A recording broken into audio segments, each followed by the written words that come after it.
Hello friends, कैसे हो सब लोग। आई होप सब लोग अच्छे होंगे, बेहतर होंगे और स्वस्थ होंगे। तो आज हम डिस्कस करने वाले हैं बहुत ही इंपॉर्टेंट करंट अफेयर्स ऑफ 21 जनवरी 2021, मतलब 21 जनवरी 2021 के दो बेस्ट इमेजेस आप यहां पे देख रहे हो। लेकिन आज हम 14 से 15 बहुत ही इंपॉर्टेंट करंट अफेयर्स को डिस्कस करेंगे। तो guys, welcome to Affairs Cloud, learn to lead. तो आप इस वीडियो को फटाफट लाइक कर दें और चैनल को यार सब्सक्राइब कर लें, क्योंकि ये दो चीजें हैं जिसके थ्रू आप हमें मोटिवेशन दे सकते हो और हम आगे बढ़ सकते हैं। लेकिन आगे बढ़ने से पहले एक दो चीजें मैं डिस्कस करूंगा, जो कि हमारी अफेयर्स क्लाउड की सब्सक्रिप्शन के बारे में है।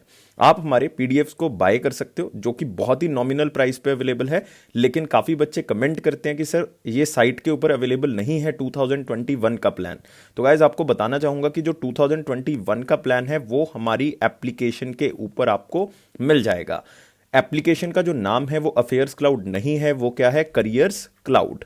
अगर आपको कोई भी परेशानी आ रही है ढूंढने में अपने गूगल प्ले स्टोर में, तो आप क्या कर सकते हो, इसी वीडियो के डिस्क्रिप्शन बॉक्स में हमने एक लिंक दिया हुआ है, उस लिंक के ऊपर क्लिक करें। क्लिक करेंगे तो उसके बाद आप ऐप को डाउनलोड कर सकते हैं और उसमें 1 साल की, 2 साल की सब्सक्रिप्शन जो है वो अवेलेबल है। तो गाइस, आप क्या कर सकते हैं, इसके अंदर अगर आप इसको सब्सक्राइब करते हो तो हम आपको बहुत सी चीजें प्रोवाइड करते हैं। जैसे कि आपको डेली वाइज पीडीएफ मिला करेगी, जिसमें हम आपको दो तरह की पीडीएफ देते हैं, जिसमें एक थ्रेटिकल करंट अफेयर से रिलेटेड होगी, एक में question and answer related current affairs होंगे उसी दिन के। नेक्स्ट वीकली पीडीएफ होगी, बहुत ही अच्छे से अरेंज की जाती है ताकि आप वीक वाइज करंट अफेयर्स को रिवाइज कर सको। नेक्स्ट वीकली टेस्ट होता है, जिसमें आप जो है वो अपने आप को इवेल्युएट कर सकते हो कि मुझे कितना करंट अफेयर याद रह रहा है और मुझे कितनी बार रिवाइज करने की जरूरत है। इवन डेली क्विज भी जो है वो उसमें अवेलेबल है, वो भी जो है वो आप टाइम लगा के दे सकते हो। नेक्स्ट मंथली पीडीएफ सेक्शन सबसे इंपॉर्टेंट है, क्योंकि आपको रिवाइज करने के लिए इन पीडीएफ्स की जरूरत पड़ेगी। और इसमें हम बहुत से तरह की पीडीएफ्स प्रोवाइड करते हैं according to your convenience. Like हम स्टडी पीडीएफ प्रोवाइड करते हैं, जिसमें पूरा थ्योरेटिकल करंट अफेयर जो है वो एक पीडीएफ में मिलता है। नेक्स्ट होता है आपके पास क्वेश्चन एंड आंसर पीडीएफ। इसका मतलब जितने भी थ्योरेटिकल करंट अफेयर हैं वो क्वेश्चन एंड आंसर फॉर्मेट में आपको मिल जाते हैं। नेक्स्ट पॉकेट पीडीएफ, जिसमें सारे करंट अफेयर जो हैं वो छोटी फॉर्म में होते हैं, मतलब आप उसको फटाफट रिवाइज जो है वो कर सकते हैं। Next finance, economy and banking PDF, उन एस्पिरेंट्स के लिए हम खास तौर से बनाते हैं जो बैंकिंग की तैयारी कर रहे हैं, उनके लिए ये बहुत ही अच्छी पीडीएफ रहेगी, क्योंकि इसमें हम बैंकिंग अवेयरनेस के रिलेटेड जो करंट अफेयर्स हैं वो डालते हैं। नेक्स्ट होगा टॉप 100 करंट अफेयर। इसका मतलब बेहतरीन करंट अफेयर उसी महीने के टॉप 100 आपको मिलेंगे क्वेश्चन एंड आंसर फॉर्मेट में, जो कि आप अच्छे से रिवाइज कर सकते हैं। तो गाइस, ये सारी चीजें आपको हर महीने मिला करेंगी। 1 साल की सब्सक्रिप्शन मतलब 12 महीने आपको ऐसी पीडीएफ जो मिला करेंगी, जो कि आपको बहुत ज्यादा हेल्प करेंगे अपना करंट अफेयर सेक्शन को स्ट्रॉन्ग करने के लिए। और ये बहुत ही कम प्राइस पे अवेलेबल है, लेकिन इस पे भी हम आपको 10% डिस्काउंट दे रहे हैं। आप इस कोड का यूज कर सकते हो ASH10, तो आपको 10% एक्स्ट्रा डिस्काउंट मिल जाएगा उस नॉमिनल कॉस्ट पे। तो हम स्टार्ट कर रहे हैं दोस्तों आज का करंट अफेयर, जो कि 21 जनवरी का है। लेकिन यार, वीडियो को लाइक कर दें और शेयर कर दें। हम पहले सेक्शन की ओर बढ़ते हैं। पहला सेक्शन है हमारा मोस्ट इंपॉर्टेंट क्वेश्चन सेक्शन, और मोस्ट इंपॉर्टेंट क्वेश्चन सेक्शन में पहला question, which among the following company and Ministry of Electronics and Information Technology has partnered to set up quantum computing application lab in the country। तो ऐसा पहली बार हुआ है कि कोई क्वांटम कंप्यूटिंग एप्लीकेशन लैब जो है वो, मतलब आप कह सकते हो फास्टेस्ट से फास्टेस्ट कंप्यूटर जो है वो इस लैब में रखे जाएंगे, जिसके कारण इसका नाम हुआ क्वांटम कंप्यूटिंग एप्लीकेशन लैब जो है वो कंट्री में खोली जा रही है। तो कौन सी कंपनी के साथ मिलकर ऐसा किया जा रहा है, ये आपने मुझे बताना है। तो बहुत ही सिंपल से 4 ऑप्शंस आपको यहां पे दिख रहे हैं, और फटाफट यार आंसर बता दें। मेरे ख्याल से आंसर सोच लिया होगा, नहीं आप वीडियो को पॉज करके मेरे साथ आंसर को मैच करें। आंसर क्या होगा, Amazon वेब सर्विसेज इसका क्या होगा, आंसर होगा। तो आप यहां पे देख सकते हो, Amazon web services collaborates to set up India's first quantum computing lab. तो सबसे पहली क्वांटम कंप्यूटिंग लैब जो है वो इंडिया के अंदर खोली जा रही है, और ये मिनिस्ट्री ऑफ इलेक्ट्रॉनिक्स के साथ मिलकर जो है वो खोली जा रही है। इस चीज को आपने याद रखना है। The lab will be the world first quantum computing application lab to support a national government mission, ताकि जितना भी गवर्नमेंट की पॉलिसीज चल रही हैं, जितना भी कुछ चल रहा है, वो सब कुछ हम किसी ना किसी तरह से डिजिटल माध्यम तक लोगों तक पहुंचा सकें। India announced national mission on quantum technologies and application in the union budget 2020-21। इसका मतलब वो ऑलरेडी इसको बजट के अंदर भी अनाउंस कर चुके हैं, और इसके लिए स्पेशली 8,000 करोड़ रुपीस जो हैं वो रखे गए हैं, और ये 5 साल के अंदर जो है वो department of science and technology की तरफ से खर्च करने हैं इसी चीज के ऊपर। और दोस्तों याद रखना है कि अमेजॉन जो है वो स्टार्टअप इंडिया के साथ भी बूस्ट कर चुका है, ताकि ई कॉमर्स एक्सपोर्ट्स जो है वो इंडिया से बाहर भी लेके जाया जा सके, क्योंकि अमेजॉन जो है वो वर्ल्ड की अलग अलग कंट्रीज में है, जिसके थ्रू वो इंडिया से प्रोडक्ट जो है वो बाहर भी क्या कर सकता है, एक्सपोर्ट कर सकता है। तो अमेजॉन का टाई अप हुआ है ये स्टार्टअप इंडिया के साथ, और एक्सेलरेटर प्रोग्राम है ताकि एमएसएमईज होगी, छोटे बिजनेसमैन होंगे, उनको साथ में जोड़ के जो है वो उनको आगे लेके जाया जा सके, यही जो है वो इनिशिएटिव रखा गया है। तो आप मिनिस्ट्री ऑफ इलेक्ट्रॉनिक्स के बारे में जानते हैं, रविशंकर प्रसाद हैं, और अमेजॉन के बारे में जानना बहुत जरूरी है, chief executive officer Jeff Bezos, जो कि अब वर्ल्ड के सेकंड रिचेस्ट पर्सन बन चुके हैं, क्योंकि पहले नंबर पे कौन आ चुका है, एलन मस्क आ चुके हैं। और हेडक्वार्टर दोस्तों अमेजॉन का याद रखना है वॉशिंगटन यूएसए, अगर एग्जैक्ट प्लेस एग्जामिनर पूछ लेता तो सिएटल होगा।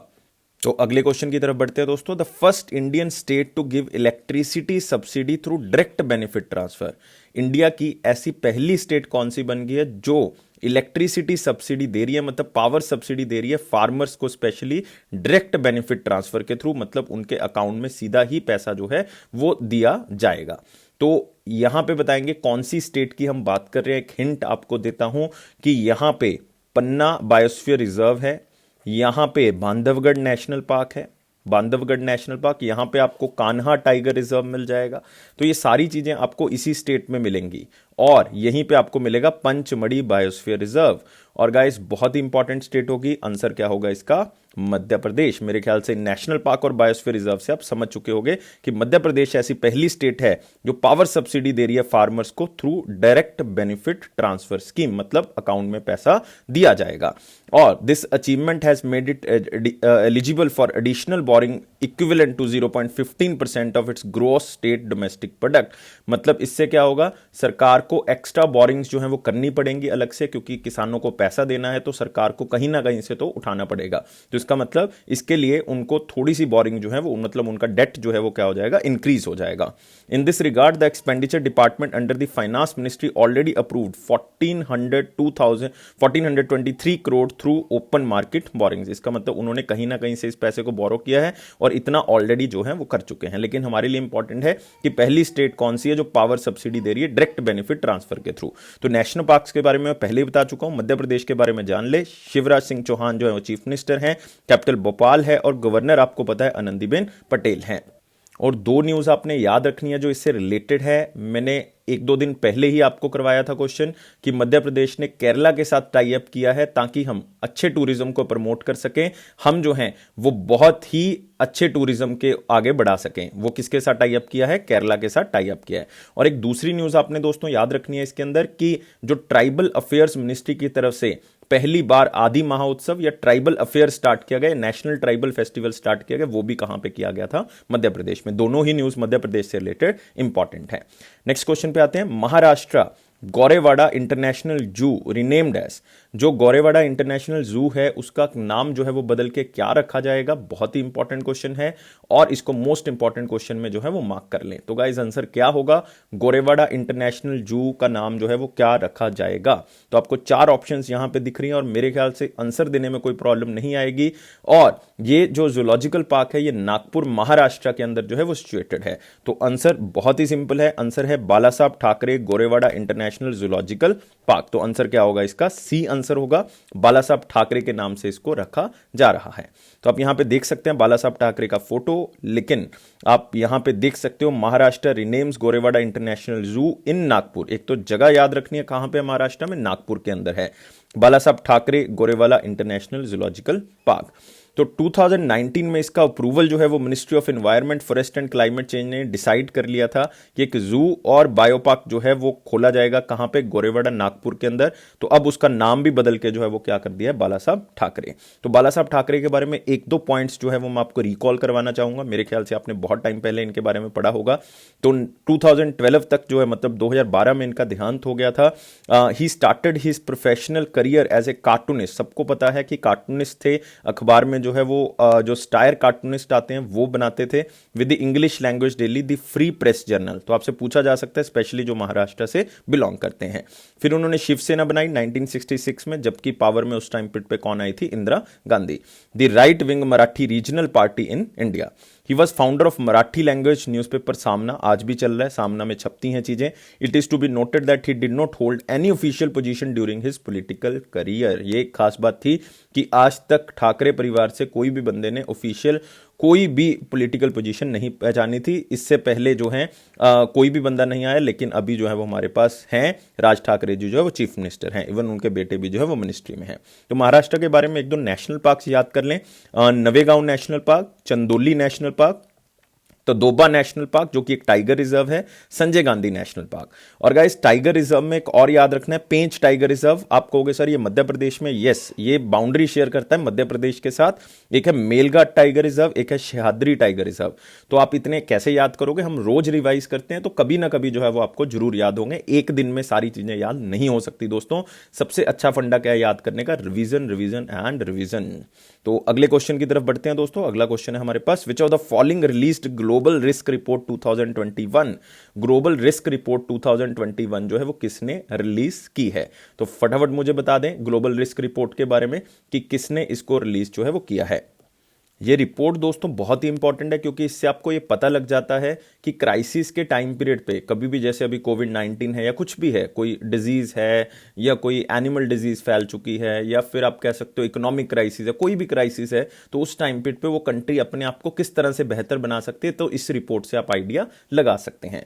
और ये रिपोर्ट दोस्तों किसने दी है? ये रिपोर्ट दी है वर्ल्ड इकोनॉमिक फोरम की तरफ से। तो इसका मतलब आंसर क्या होगा? डी आंसर होगा, the world economic forum.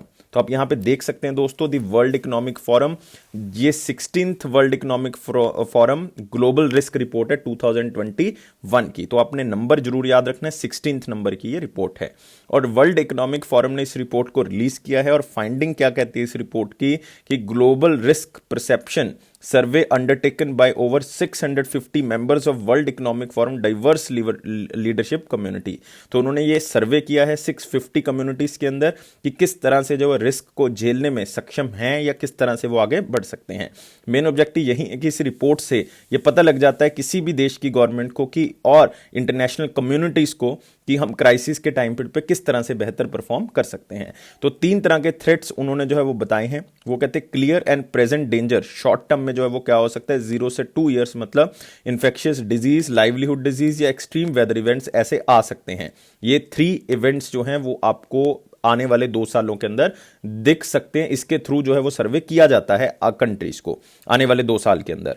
Knock on effects, cumulative effect, मतलब मीडियम टर्म जो 3 से 5 साल में कंट्रीज को रैंक करता है। एसिड बबल बर्स्ट, मतलब एकदम से जो है वो आपने पैसा कहीं पे लगाया हुआ था, वो एकदम से जो है वो डाउन होना स्टार्ट हो गया, तो economic crisis. IT infrastructure breakdown, price instability, मतलब हम कह सकते हैं economic crisis simply. Essential existential threats, मतलब लॉन्ग टर्म थ्रेट्स 5 से 10 साल तक, जो कि आपको किसके बारे में बताएंगे, वॉर के बारे में बता रहे हैं, बायोडाइवर्सिटी लॉस के बारे में बता रहे हैं। तो इनके बेसिस पे जो रैंकिंग की गई। तो आपने ये याद नहीं रखना, लेकिन आपने ये याद रखना है कि ये रिपोर्ट कौन देता है, बस इतना ही आपका क्वेश्चन है जो आपने याद रखना है। लेकिन इतनी इंफॉर्मेशन से मेरे ख्याल से आप लंबे समय तक इसको याद रख पाओगे। नेक्स्ट क्वेश्चन आता है, which of the following bank launch Insta FX, FX का मतलब है forex, app for forex partners to help customers obtain forex prepaid card. तो एक ऐप को लॉन्च कर दिया दोस्तों इंस्टा एफएक्स नाम से, इंस्टा फॉरेक्स के नाम से, जिसमें आपको फॉरेक्स का एक प्रीपेड कार्ड जो है वो दे दिया जाएगा कस्टमर्स को। इस ऐप के थ्रू जो है वो आप उसको अप्लाई कर सकते हैं, आपको वो मिल सकता है, ताकि आपको फॉरेक्स से रिलेटेड कोई भी प्रॉब्लम ना हो, आप एक जगह से दूसरी जगह पैसा लेके जा सकते हो फॉरेन करेंसी में। तो मैं कौन से बैंक की जो है वो बात कर रहा हूं, फटाफट आप मुझे बता देंगे कि आंसर जो है वो सर क्या होगा। तो आंसर इसका दोस्तों क्या है, आईसीआईसीआई बैंक। मेरे ख्याल से सब बच्चों ने सोच लिया था, और अगर नहीं सोचा था तो यार वीडियो को पॉज कर लिया करें। और याद रखना है कि आईसीआईसीआई बैंक ऐसा पहला बैंक बन गया इंडिया के अंदर जो इस तरह की फैसिलिटी प्रोवाइड कर रहा है मनी चेंजर के लिए, क्योंकि फॉरेक्स जो है वो उसका मतलब होगा कि आप एक करेंसी से दूसरी करेंसी में इसको यूज कर रहे हो। तो ICICI bank launched Insta FX mobile app for forex partners. तो आप यहां पे देख सकते हो, तो उन्होंने लॉन्च किया है that allows authorised money changers, जितने भी मनी चेंजर्स हैं, who are the partners of the bank to help customers of any bank to obtain ICICI bank forex prepaid card quickly. ताकि उनको अगर कार्ड मिल जाएगा तो उस कार्ड में वो कोई भी करेंसी जो है वो रख सकते हैं, मतलब इंडियन रुपीज में आप पैसे को जमा करवा सकते हो, जिस भी कंट्री में आप जाओगे तो वहां पे उसी करेंसी में आप पैसे को निकलवा सकते हो। Through this app, the forex partners can complete the know your customer verification and validation of customers digitally and on a real time basis. मतलब आप पूरी तरह से जो है वो ऐप के थ्रू ही अपना जो है वो केवाईसी पूरा कर सकते हो और पूरी की पूरी वैलिडेशन जो है वो इसी के थ्रू हो सकती है। और इस बात को याद रखना है दोस्तों, आईसीआईसी बैंक ऐसा पहला बैंक बन चुका है इंडिया का जो इस तरह की फैसिलिटी मनी चेंजर्स को दे रहा है कि मनी चेंजर्स में जो भी लोग आते हैं वो रेदर देन मनी चेंज करें, वो क्या करें, कार्ड को ही अप्लाई कर सकते हैं। और दोस्तों आईसीआईसी बैंक का हेडक्वार्टर आपने याद रखना है, आईसीआईसी बैंक का हेडक्वार्टर जो है वो मुंबई महाराष्ट्र है। मैनेजिंग डायरेक्टर और सीईओ कौन है? संदीप बख्शी हैं। और टैगलाइन क्या है? हम है ना, ख्याल आपका।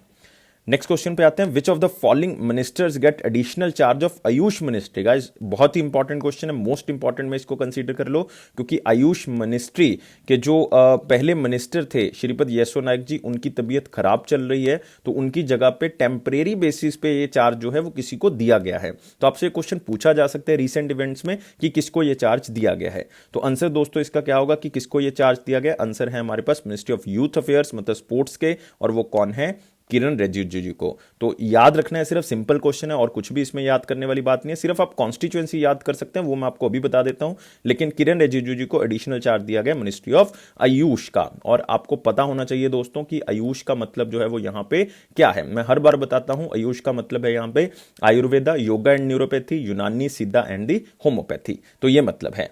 तो उनकी ट्रीटमेंट चल रहा है श्रीपद येसो नायक का, तो टेम्परेरी बेसिस पे ये दिया गया है। और किरण रिजिजू जी की जो कॉन्स्टिट्यूएंसी है वो है अरुणाचल वेस्ट। तो ये याद कर लें, अरुणाचल वेस्ट है और अरुणाचल प्रदेश हो गया। श्रीपद येसो नायक नॉर्थ गोवा, गोवा कह सकते हैं। तो ये दोनों कॉन्स्टिट्यूएंसी आपने याद रखनी है, दोनों ही मिनिस्टर्स आपके लिए इंपॉर्टेंट है। नेक्स्ट क्वेश्चन आते हैं, who is appointed as managing director of life insurance company.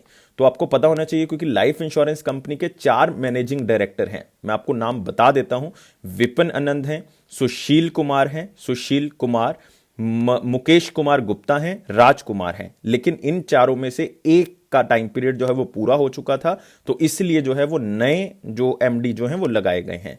तो आंसर क्या होगा दोस्तों, किसको अपॉइंट किया गया है? एलआईसी का नया एमडी, 4 में से एक एमडी जो है वो उनके बदल दिए गए हैं।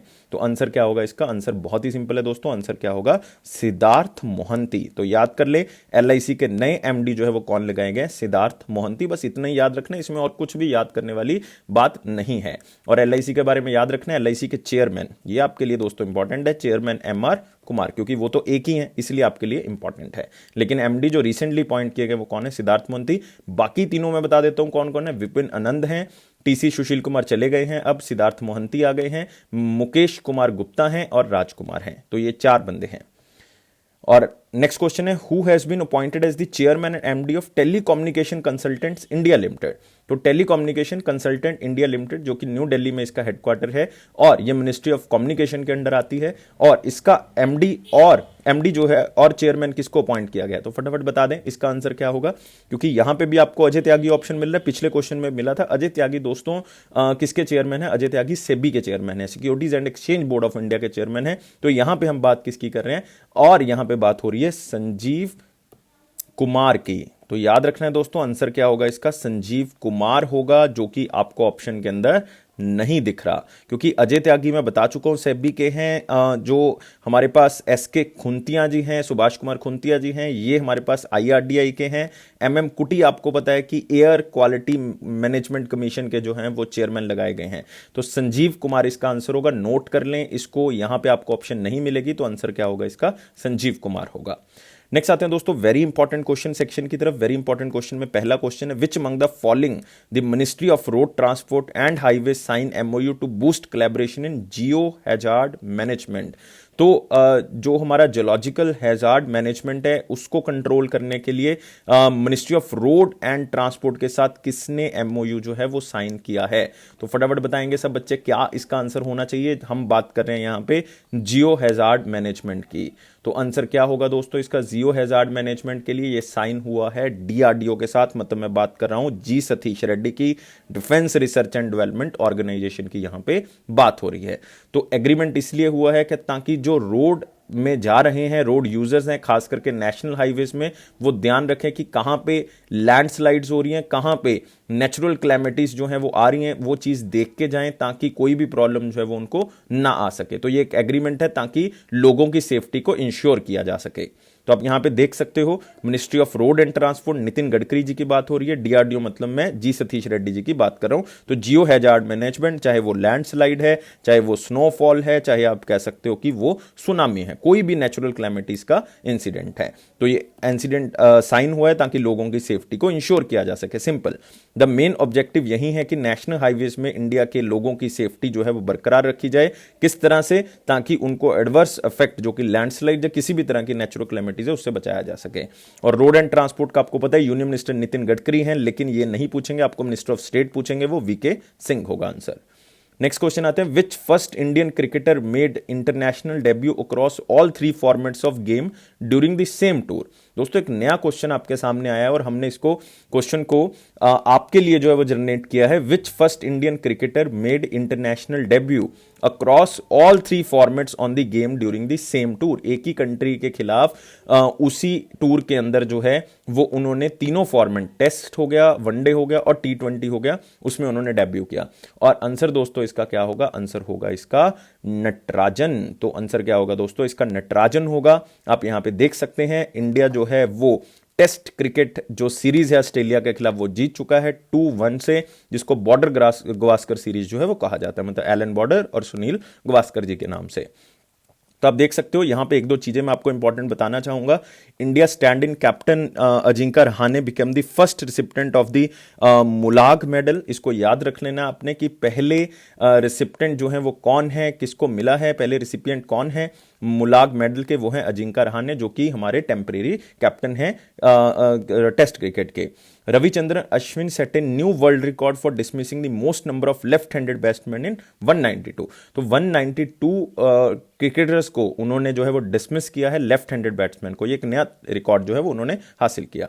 ऑस्ट्रेलिया क्लेयर पोलॉस्क, दोस्तों बहुत ही इंपॉर्टेंट क्वेश्चन है, become the first female match official in a match test men's test match. तो नाम याद कर रहे हैं, क्लेयर पोलॉस्क, क्लेयर पोलोसक। तो उन्होंने जो है वो पहली फीमेल हैं जो मेंस टेस्ट मैच में जो है वो एज ए ऑफिशियल उन्होंने काम किया। रविंद्र जडेजा ऐसे तीसरे प्लेयर बन गए हैं to play at least 50 games for India in all 3 formats of cricket. Again नया क्वेश्चन। और नटराजन ऐसे पहले प्लेयर बन गए हैं जिन्होंने तीनों फॉर्मेट में एक ही टूर के अंदर जो है वो डेब्यू किया। तो ये आपने दोस्तों याद रख लेना है। नेक्स्ट आते हैं दोस्तों अगले क्वेश्चन के ऊपर। विच स्टेट लॉन्च्ड मुख्यमंत्री बाग्यात विकास योजना। कौन सी स्टेट ने मुख्यमंत्री बाग्यात विकास योजना का शुरुआत किया है? फटाफट जो है वो सब बच्चे बता देंगे। और मैं बताना चाहता हूं वहां पे इंपॉर्टेंट नेशनल पार्क है, गिर नेशनल पार्क। वहां पे आपको मिलेगा marine national park, marine national park, वहीं पे आपको मिलेगी वाइल्ड एस सेंचुरी, और वर्ल्ड का टॉलेस्ट स्टैच्यू जो है वो आपको वहीं मिलेगा, स्टैच्यू ऑफ यूनिटी। तो मैं कौन सी स्टेट की बात कर रहा हूं? मैं यहां पे बात कर रहा हूं गुजरात की। और ये जो मुख्यमंत्री बाग्यात विकास मिशन है ये किसके लिए? हॉर्टिकल्चर डेवलपमेंट के लिए, ताकि हॉर्टिकल्चर के ऊपर किसान जो है वो फोकस कर सके, हर्बल प्लांट्स के ऊपर फोकस करें ताकि उनकी इनकम को बढ़ाया जा सके, और उसका एक्सपोर्ट अगर बढ़ेगा तो इनकम अपने आप ही बढ़ जाएगी। तो मुख्यमंत्री बाग्यात विकास योजना। तो आप देख सकते हो ये एग्रीकल्चर को बढ़ाने के लिए, हॉर्टिकल्चर को बढ़ाने के लिए, ताकि हर्बल प्लांट्स की ग्रोथ मैक्सिमम टू मैक्सिमम हो सके और फार्मर्स की इनकम को डबल किया जा सके मेडिसिनल प्लांट्स और हॉर्टिकल्चर फार्मिंग के अंदर। और 2022 तक हमने फार्मर्स की इनकम को डबल करना है, यही लक्ष्य के साथ आगे चल रहे हैं। और गुजरात ऐसी स्टेट है जो सबसे लंबी कोस्ट लाइन है, ऑलमोस्ट 1600 किलोमीटर की जो वो कोस्ट लाइन है, याद रखना है। World tallest statue of unity बता चुका हूं, और रिसेंटली केवाडिया के लिए जो है वो ट्रेन स्टार्ट की गई, 8 ट्रेन को मोदी जी ने फ्लैग ऑफ किया। कांडला पोर्ट का नाम दीनदयाल पोर्ट रख दिया गया, ये भी आपको पता है। और नेशनल पार्क्स में बता चुका हूं, Gir national park, Velavadar blackbuck national park, Vansda national park और मरीन नेशनल पार्क, ये आप याद रख सकते हो। और चीफ मिनिस्टर आपको पता है Vijay Rupani ji. Next, India smart utility week organised by. India smart utility week जो है वो ऑर्गेनाइज किया गया, और आपने बताना है वो किसने ऑर्गेनाइज किया। Simple question and simple answer. तो फटाफट सब बच्चे बता देंगे स्मार्ट यूटिलिटी वीक किसने ऑर्गेनाइज किया। और ये डिजिटल प्लेटफॉर्म पे ऑर्गेनाइज किया जाना है बेसिकली। अगर आप देखोगे इसको 2 से लेके 5 मार्च 2021 के बीच में जो वो ऑर्गेनाइज किया जाएगा। और ये कौन सी मिनिस्ट्री करेगी ये आपने जो है वो साथ में बताना है, या फिर कोई ऑर्गेनाइजेशन इसको कर रही है। तो आंसर क्या होगा? इंडिया स्मार्ट ग्रिड फोरम इसका आंसर होगा। आप यहां पे देख सकते हैं 2 से लेके 5 मार्च 2021 के बीच में ये India smart utility week organise किया जाएगा। और ये 7th एडिशन है इंडिया स्मार्ट यूटिलिटी वीक का, जो कि ऑर्गेनाइज किया जाएगा। तो यहां पे देख सकते हो द 7th एडिशन इसका ऑर्गेनाइज होगा। It will be organised by India smart grid forum, a public private partnership initiative of a government of India. It is an international conference and exhibition on smart energy and smart mobility for smarter cities on digital platform. तो ये बहुत ही अच्छा है क्योंकि vehicle population बहुत ज़्यादा है और व्हीकल पोल्यूशन जो है वो बहुत ज़्यादा है, क्योंकि व्हीकल पॉपुलेशन ज़्यादा है इसलिए पोल्यूशन ज़्यादा है। बहुत से लोग व्हीकल को चलाते हैं और काफ़ी बच्चों को ये नहीं पता कि एक नया वर्ड है व्हीकल पॉपुलेशन। व्हीकल पॉपुलेशन का मतलब है कि व्हीकल्स की पॉपुलेशन बढ़ रही है, क्योंकि इंडिया में हर बंदे के पास अब 2-2 कार्स हैं, जिसके कारण ये हो रहा है कि पोल्यूशन जो है वो बहुत ज़्यादा इंक्रीज हो रहा है। तो स्मार्ट मोबिलिटी की ज़रूरत है, किस तरह से हम एक जगह से दूसरी जगह से स्मार्टली पहुंच सकते हैं, मेट्रोज का यूज़ करके, हम हाइपर लूप का यूज करके। तो उस तरह की टेक्निक का जरूरत है जिससे हम पोल्यूशन को कम कर सकें। तो स्मार्ट एनर्जी रिसोर्सेज की जरूरत है, उसके लिए इसको ऑर्गेनाइज किया जा रहा है, जो कि इंडिया स्मार्ट यूटिलिटी वीक होता है। और ये डिस्कस करेगा ऐसे ट्रेंड्स को, बेस्ट प्रैक्टिसेस को, जो कि नेक्स्ट जनरेशन टेक्नोलॉजीज के लिए काम आएंगी और स्मार्ट मोबिलिटी, स्मार्ट सिटीज के लिए काम किया जाता है। तो याद रखना है, वो तो बहुत ही इंपॉर्टेंट है। नेक्स्ट आते हैं, who release the 2020 list of domestic systematically important banks. वही हैं जो पिछले साल थे डोमेस्टिकली सिस्टमेटिकली इंपॉर्टेंट बैंक्स, मतलब हर तरह से इन बैंक्स को हमने बचा के रखना है, किसी भी तरह से इन बैंक्स को हमने डूबने नहीं देना। टू बिग टू फॉल, ये इसकी जो है वो टैगलाइन होती है। बहुत बड़े बैंक हैं टू फेल, गिरने के लिए या फेल होने के लिए। और ये कौन इशू करता है दोस्तों? रिजर्व बैंक ऑफ इंडिया करता है। बहुत ही सिंपल सा क्वेश्चन था। एसबीआई, आईसीआईसीआई एंड एचडीएफसी, ये 3 ऐसे बैंक हैं जो किसके अंदर रखे गए हैं? डीएसआईबी के अंदर रखे गए हैं। आपने याद रखना है, बहुत ही इंपॉर्टेंटली इसको रखा जाता है डोमेस्टिक सिस्टमेटिकली इंपॉर्टेंट बैंक्स की लिस्ट में। तो आप यहां पे देख सकते हो आरबीआई ने ये जारी किया है, और एसबीआई, आईसीआईसीआई और एचडीएफसी को रखा गया टू बिग टू फेल। इनको जो है वो फेल नहीं होने देना, किसी भी तरह से इसको बचाना है। और DSIB framework classifies banks under 5 buckets depending on order of importance. मतलब in accordance with the ICICI Bank and HDFC are in bucket 1 while SBI is in bucket 3। बस कुछ नहीं है, याद रखना है कि रिस्क फैक्टर जो है वो कितना है डूबने का, कितना ज्यादा हमें नुकसान हो सकता है। आरबीआई के बारे में सबको पता है, हेडक्वार्टर मुंबई है, गवर्नर शक्तिकांत दास हैं, डिप्टी गवर्नर 4 हैं, Bibhu Prasad Kanungo, Mahesh Kumar Jain, Michael Debapatra and M Rajeshwar Rao, जो अभी अक्टूबर में अपॉइंट किए गए थे। नेक्स्ट क्वेश्चन आते हैं दोस्तों, Bombay stock exchange and which state government have signed MOU to spread awareness about listing among small and medium scale enterprises of state. तो जो भी उस स्टेट के स्मॉल एंड मीडियम एंटरप्राइजेज है उनको प्रोत्साहन दिया जाएगा कि आप भी बॉम्बे स्टॉक एक्सचेंज के अंदर लिस्ट कर लें अपनी शेयर मार्केट को, ताकि क्या होगा कि उससे पैसा आएगा आपके पास, ज़्यादा इन्वेस्टमेंट होगी, ज़्यादा इन्वेस्टमेंट होगी तो क्या होगा कि आपका बिजनेस जो है वो और बढ़ सकता है। तो आप बताएंगे मैं यहाँ पे कौन सी गवर्नमेंट की जो है वो बात कर रहा हूं, फटाफट बताएंगे कौन सी स्टेट की यहां पे बात हो रही है। तो आपको पता होना चाहिए बॉम्बे स्टॉक एक्सचेंज का जो हेडक्वार्टर है वो मुंबई महाराष्ट्र है। तो दोस्तों ये स्टेट भी कौन सी है? महाराष्ट्र। तो उनकी स्टेट के जो छोटे छोटे बिजनेसमैन हैं उनको प्रोत्साहन दिया जाएगा, जो स्मॉल मीडियम एंटरप्राइजेज हैं, कि आप आए, आप अपने पैसे को रेस कर सकते हैं। किस तरह से? आप जो है वो अपने जो कंपनी है उसको इनलिस्ट करें, किसके अंदर? बॉम्बे स्टॉक एक्सचेंज के अंदर, ताकि आप भी पैसे को बढ़ा सकें। तो as a part of agreement Bombay stock exchange has agreed to provide intellectual and man power support for creating awareness. तो ऐसा करने के लिए बॉम्बे स्टॉक एक्सचेंज क्या करेगा? पूरा साथ देगा महाराष्ट्र गवर्नमेंट का कि वो अवेयरनेस क्रिएट करेंगे। और Maharashtra government will mobilise small medium enterprises representatives state and regional association to encourage SMS member to attend the capacity building programme. और ऐसे छोटे छोटे फ्रेमवर्क्स या प्रोग्राम्स अरेंज किए जाएंगे जिसके थ्रू उनको मोबिलाइज किया जाएगा, उनको साथ में जोड़ा जाएगा। तो यहां पे इंपॉर्टेंट है दोस्तों Bombay stock exchange, Bombay stock exchange justice Vikramjit Sen, और लोकेशन क्या है? मुंबई महाराष्ट्र। तो चेयरमैन दोस्तों जरूर याद रखना है जस्टिस विक्रमजीत सेन। तो आगे बढ़ते हैं दोस्तों, which state observe 42nd Kokborok day on 19 January 2021। तो ये याद रखना है, एक नया दिन। मेरे ख्याल से काफी बच्चों ने ये नहीं सुना होगा, लेकिन जो हमारी साइट पे न्यूज को पढ़ते हैं मेरे ख्याल से उनको पता होगा कि कौन सी स्टेट ने कॉकब्रॉक डे जो है वो ऑब्जर्व किया रिसेंटली। ये बेसिकली कॉकब्रॉक जो है वो एक ऑफिशियल लैंग्वेज है उस स्टेट की, तो उसी के लिए इसको मनाया जाता है। और आपको पता होना चाहिए कि इसका मतलब जो है वो बेसिकली क्या है और ये कौन सी लैंग्वेज है। ये सीनो तिब्बतियन लैंग्वेज है, याद रखना है। और ये एक कम्युनिटी है जिसको कहा जाता है बोरोक, और बोरोक जो कम्युनिटी है उसको ही कहा जाता है त्रिपुरा। तो बोरोक का मतलब क्या है? त्रिपुरा, पीपल ऑफ त्रिपुरा कहते हैं इसको, और नेबरिंग एरियाज ऑफ बांग्लादेश, तो वहां पे ये रहते हैं, इसलिए जो है वो ये नाम दिया गया है। और लैंग्वेज जो है वो हमारे कॉन्स्टिट्यूशन में नहीं है, लेकिन कॉक ब्रॉक जो वर्ड है वो मतलब ही क्या है? कॉक का मतलब है वर्बल, और बरोक का मतलब है ह्यूमन, जो त्रिपुरा के लोगों को कहा गया है। तो आंसर क्या होगा दोस्तों? इसका त्रिपुरा होगा। Simple question, simple answer. Next आते हैं दोस्तों इंपॉर्टेंट क्वेश्चंस की तरफ। इंपॉर्टेंट क्वेश्चन में पहला क्वेश्चन है, who was appointed as the chairman of Somnath trust. बहुत ही सिंपल क्वेश्चन है। सोमनाथ ट्रस्ट का जो चेयरमैन है वो किसको अपॉइंट किया गया? और आपको जान के शायद हैरानी होगी कि ये यार कोई ना कोई चीफ मिनिस्टर या फिर प्राइम मिनिस्टर जो है वो अपॉइंटेड होते हैं, ऐसा जरूरी नहीं है, लेकिन ऐसा पहले भी होता आया है। तो अभी जो अपॉइंट किया गया वो हमारे बहुत ही प्यारे प्राइम मिनिस्टर नरेंद्र मोदी जी को अपॉइंट किया गया है। तो prime minister Narendra Modi ji appointed as the chairman of Somnath trust. इससे पहले कौन थे? इससे पहले गुजरात के चीफ मिनिस्टर थे केशुभाई पटेल, लेकिन उन्होंने अब ये स्थान जो है वो किसको दे दिया? नरेंद्र मोदी जी को, क्योंकि वो तो देहांत हो गया उनका केशुभाई पटेल जी का, तो नरेंद्र मोदी जी को मिल गया है। तो अब यहां पे देख सकते हो prime minister Narendra Modi was appointed as the chairman of Somnath trust. उन्होंने केशुभाई पटेल को रिप्लेस किया है। The trust manages the world famous Somnath temple at Prabhas Patan town in Gujarat, Gir Somnath temple. और सोमनाथ टेम्पल दोस्तों बहुत ही फेमस है, क्योंकि आपको पता है कि मेडिवल हिस्ट्री से, लाइक अगर आप देखोगे महमूद ऑफ गजनी, आप देखोगे मोहम्मद गौरी, उन्होंने किस चीज के ऊपर अटैक किया है? सोमनाथ टेम्पल के ऊपर।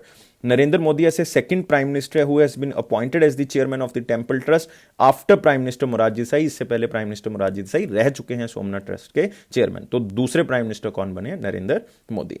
तो दोस्तों वन लाइनर पॉइंट्स के ऊपर आते हैं। वन लाइनर पॉइंट्स में, India to get first indigenous driver stent diverter stent and device for healing hole in heart. तो आपने सबने सुना होगा कि हार्ट में एक स्प्रिंग जैसा स्टेंट जो है वो डलता है, जिसका मतलब ये होता है कि जो हमारी वेन है उसको वो खोल देता है और ब्लड जो है वो पास हो जाता है। तो एक नया डाइवर्टर स्टेंट आया है, जिसका क्या होगा काम? ये वेन को नहीं खोलेगा, जो होल है उसको जो है वो क्या कर देगा? फिल कर देगा। तो ये इंडिया को पहला इंडिजीनियस डाइवर्टर स्टेंट जो है वो मिल जाएगा बहुत ही जल्दी। तो ये याद रखना है आपने। Next, Jammu and Kashmir bank board decided to transfer 8.23% stake to the UT of Ladakh. तो एक अलग से क्वेश्चन आप यहां पे देख सकते हो कि बोर्ड ऑफ जम्मू कश्मीर जो बैंक है उसने ये कंसेंट दे दिया कि 8.23% जम्मू कश्मीर गवर्नमेंट जो स्टेक है वो किसको दे देंगे? वो यूनियन टेरिटरी ऑफ लद्दाख को दे देंगे, क्योंकि वो बनता भी है यार, क्योंकि पहले वो पूरी जम्मू कश्मीर स्टेट का था, लेकिन अब अलग अलग हो गए हैं, तो उसमें से कुछ हिस्सा जो है वो किसको मिलना चाहिए? लद्दाख को। तो 8.23% मतलब बहुत से शेयर हो जाते हैं। तो इतना शेयर ऑलमोस्ट 4 करोड़, मतलब 4 करोड़ 4.5 करोड़ के आसपास जो शेयर हैं वो किसको दे दिया जाएंगे? यूनियन टेरिटरी ऑफ लद्दाख को दे दिया जाएंगे। वो बनता भी था। Next, Microsoft launch digital acceleration for small businesses microsite in Asia Pacific.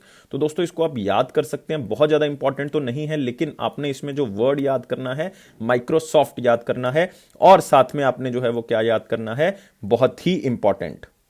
और आपने याद रखना है दोस्तों, माइक्रोसॉफ्ट के साथ जो है वो कौन सी बड़ी ऑर्गेनाइजेशन साथ में आई है? वो आई है मास्टर कार्ड। तो याद रखना है, मास्टर कार्ड भी आप कह सकते हो, माइक्रोसॉफ्ट, दोनों ने मिलकर जो है वो लॉन्च किया digital acceleration for small business microsite in Asia Pacific, ताकि जो स्मॉल बिजनेसेस हैं उनको डिजिटल एक्सेलरेशन प्रोवाइड हो सके, जो स्मॉल एंड मीडियम एंटरप्राइजेज है उनको हम किसी तरह से डिजिटलाइज कर सकें। तो उसके लिए मास्टर कार्ड ने ये स्टार्ट किया है माइक्रोसॉफ्ट के साथ मिलकर, और मास्टर कार्ड ने ये माइक्रोसाइट्स लॉन्च किए एशिया पैसिफिक के लिए, ये आप याद रख सकते हो। और गाइज मास्टर कार्ड में आपने याद रखना है कि सीईओ मिशेल मेबेक हैं और चेयरमैन जो है वो अजय बांगा हैं, लेकिन आपको पता है कि सीईओ जो है और चेयरमैन जो है वो मिशेल मेबेक जो है वो बन जाएंगे। तो बहुत ही इंपॉर्टेंट है, इसको याद रखोगे।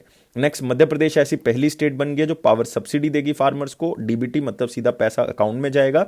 Next, first India European Union IPR dialogue 2021 held virtually, मतलब इंटेलेक्चुअल प्रॉपर्टी राइट जो है वो पहली बार हुआ है किस यूनियन यूनियन के साथ हुआ है, तो याद रखना है दोस्तों ये किस यूनियन के साथ हुआ है, ये हमारे पास हुआ है यूरोपियन यूनियन के साथ।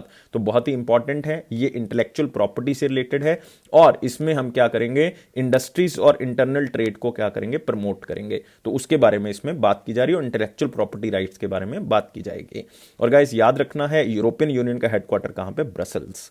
Next, IIFL home finance limited and standard chartered bank enters into co lending agreement to extend credit to the MSME loans. तो ऐसा क्वेश्चन नहीं आएगा आपको, लेकिन ये एक इंफॉर्मेशन है आपके लिए, क्योंकि बहुत सी ऑर्गेनाइजेशंस ने टाई अप किया है MSMEs को लोन देने के लिए, लेकिन फिर भी आप याद कर सकते हैं IIFL होम फाइनेंस और स्टैंडर्ड चार्टर्ड बैंक ने टाई अप किया है ताकि वो MSMEs को क्या प्रोवाइड करेंगे, क्रेडिट प्रोवाइड करेंगे। तो गाइज ये थे हमारे पास वन लाइनर इंपॉर्टेंट पॉइंट, जिसमें से 2-3 बहुत ही इंपॉर्टेंट थे। अब आते हैं question of the last day के ऊपर। क्वेश्चन था हमारा लास्ट डे का, नेशनल एंथम ऑफ बांग्लादेश अमार सुनार बांग्ला वाज रिटन बाय। लेकिन दोस्तों ये क्वेश्चन ऑफ द डे है, ना कि question of the last day है। ये क्वेश्चन ऑफ द डे है, इसको याद रखना है, ये क्वेश्चन ऑफ द डे है। तो एक बार मैं दोबारा से रिपीट कर देता हूं, ये क्वेश्चन ऑफ द डे है दोस्तों। तो आप यहां पे देख सकते हैं नेशनल एंथम ऑफ बांग्लादेश अमार सुनार बांग्ला जो है वो किसने लिखी है। ये 4 ऑप्शंस आपको दिख रहे हैं और आपने इसका आंसर कमेंट बॉक्स में बताना है। लेकिन ऐसा नहीं है कि मैं आपको आंसर नहीं बताऊंगा, कल के क्वेश्चन का आंसर बताऊंगा। कल के क्वेश्चन का आंसर क्या है, और कल हमारा क्वेश्चन था दोस्तों, the first commercial civilian aircraft developed by India is, उसका आंसर क्या था कि पहला एयरक्राफ्ट था, सिविलियन एयरक्राफ्ट जो है वो डेवलप किया गया था इंडिया की तरफ से इंडिजीनियसली, क्योंकि यहां पे क्वेश्चन क्या पूछा गया है, इंडिजीनियसली डेवलप किया गया था। तो उसका आंसर जो है वो क्या होना चाहिए। तो आंसर बहुत सिंपल था, और जितने भी बच्चों ने दोस्तों आंसर दिया वो सब बच्चों ने यार आंसर बहुत ही अच्छे से दिया, और बहुत से बच्चों ने आंसर जो है वो सही दिया था। और मैक्सिमम बच्चों की मैं बात करूंगा कि कैपेबिलिटी पढ़ने की और साथ में याद रखने की बहुत ज्यादा है, और इसको नेशनल एरोस्पेस लेबोरेटरीज ने जो है वो डेवलप किया था, और इसका आंसर क्या है दोस्तों, सारस है। और बहुत से बच्चों ने सारस आंसर सही दिया था, 1-2 बच्चों ने तेजस दिया आंसर, लेकिन तेजस गलत है दोस्तों। आंसर क्या होगा इसका, सारस होगा। तो आपने याद रखना है क्वेश्चन ऑफ द डे क्या है। क्वेश्चन ऑफ द डे है नेशनल एंथम ऑफ बांग्लादेश अमार सुनार बांग्ला जो है वो किसने लिखी है। तो आंसर क्या होगा, रविंद्रनाथ टैगोर, सरोजनी नायडू, काजी नसरुल इस्लाम, तस्लीमा नसरीन। और इसका आंसर आपने मुझे कमेंट बॉक्स में बताना है। तो आज के लिए ये क्वेश्चन जो है वो आपके लिए इंपॉर्टेंट थे। तो अभी हम लेंगे आपसे अलविदा, लेकिन अलविदा लेने से पहले आपको क्या करना पड़ेगा, वीडियो को लाइक करना पड़ेगा। हमारा टारगेट यार आपने अचीव करवाना है 700+ लाइक्स को, इसको मेंटेन करवाना है, और आपने चैनल को सब्सक्राइब कर देना, ताकि इसी तरह से वीडियोस में आपके लिए लेके आता रहूं।